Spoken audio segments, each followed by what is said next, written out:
Hi, this is Stasia Bliss. Welcome back to the channel. We are here for another rune. Today we're talking about Jera in the Wisdom of the Rune series. So if you haven't watched the whole series, I hope that you do. Just sort of intuitively doing these on the days that I feel that they are speaking to me. So it wasn't that long ago that I did the previous rune of Isa, which was the freeze or the pause or the stillness, the waiting period. So maybe you've been feeling that in your life, but I'm here to tell you that today, this day that you're watching this video, Jera is up for you. And Jera is the rune of the harvest. That's right. So what does it mean to harvest?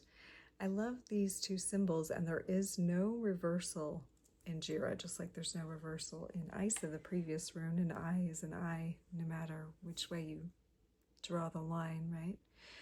Same with this rune, which is two Kanaz runes, two of the greater than or less than rune put together. So Kanaz is an illumination rune. Okay, so you have this sort of mirroring effect in a way, where what you've been putting out is coming back.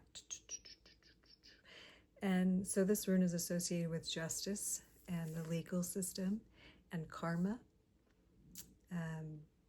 but it does have a positive slant to it in that it's not just taking into consideration events that have occurred, but also the intention and heart of the matter, and is seeking to bring a culmination point, bring a change point. So this rune can also indicate change, because it's saying you're coming to the end of a cycle, you're going to reap the rewards of this particular investment of time, energy, intention, actions, and so forth, and a new cycle is also beginning. So there is a sort of, a fruiting that occurs with this rune. So I really think the runes are divinatory in that whenever we fall upon them in our life, they are applicable.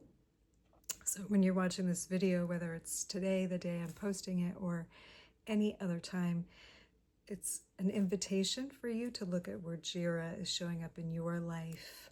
And how can we best work with this energy, you might ask? It's a great question. Runes are magical in nature, so historically they have been used, written as a scripting on items or on the person, or carved into weaponry or onto pens or any other kind of tool in order to enhance its benefit or its effect. So a harvest tool might be placed on, or the rune might be placed on tools used for growing crops, or machines or tractors or so forth, this sort of thing. It may also be put on investments or business, into business logos might be a really wise place to use Jera, or somewhere on, business equipment, so as to ensure good harvest. Okay. If you're working with the harvesting energy right now and it doesn't seem like a good place for you, let's say you've put out some actions that maybe weren't beneficial, and you look back and you're like, oh, I did this and I did that, and now here comes the harvest, here comes justice, and it feels maybe difficult. The invitation of Jera is change. So it is an invitation to take hold of fate, much like Perthrow, though it's not a chance card. It's actually, this is what your actions have brought you. This is a decision point for you, a place where you can illuminate, self-illuminate, become aware of your own actions, become aware of what things brought you to this point in maybe a more enhanced version than ever before in your life.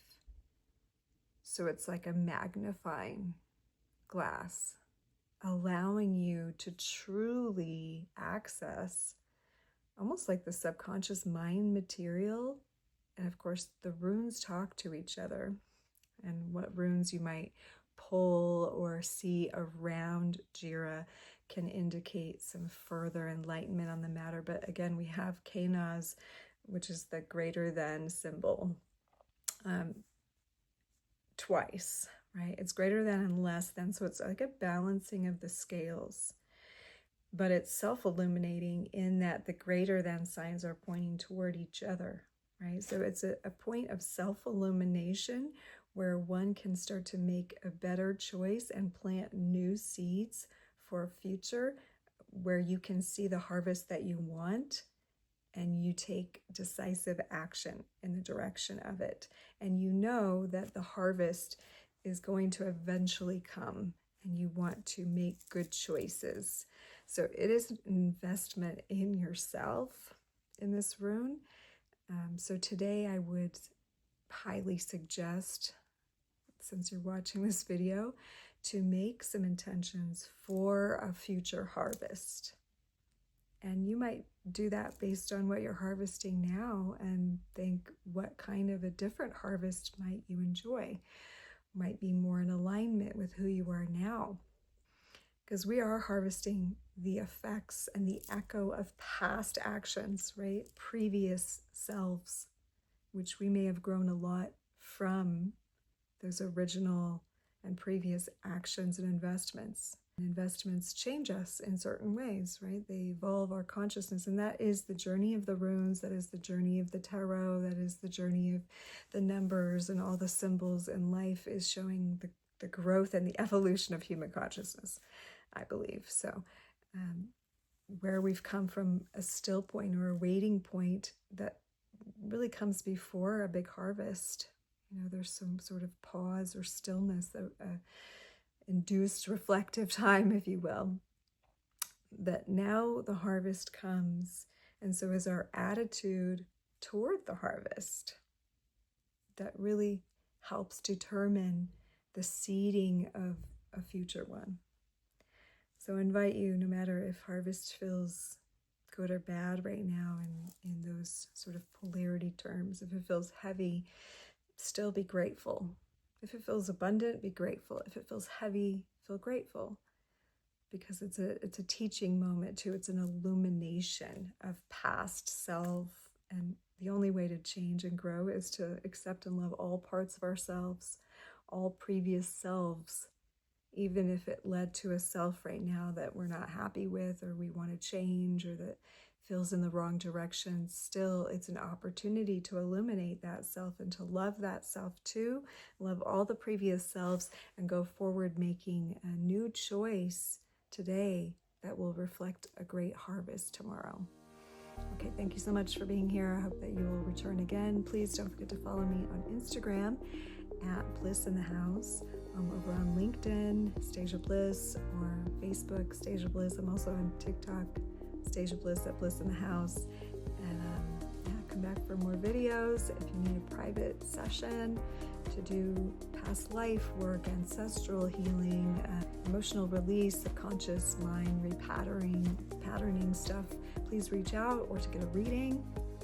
I do oracle cards, tarot cards, runes, personal rune readings, astrology readings, cardology reports, all of that stuff. So reach out to me. Go to my website, blissinthehouse.com. Hope to see you again. Much love and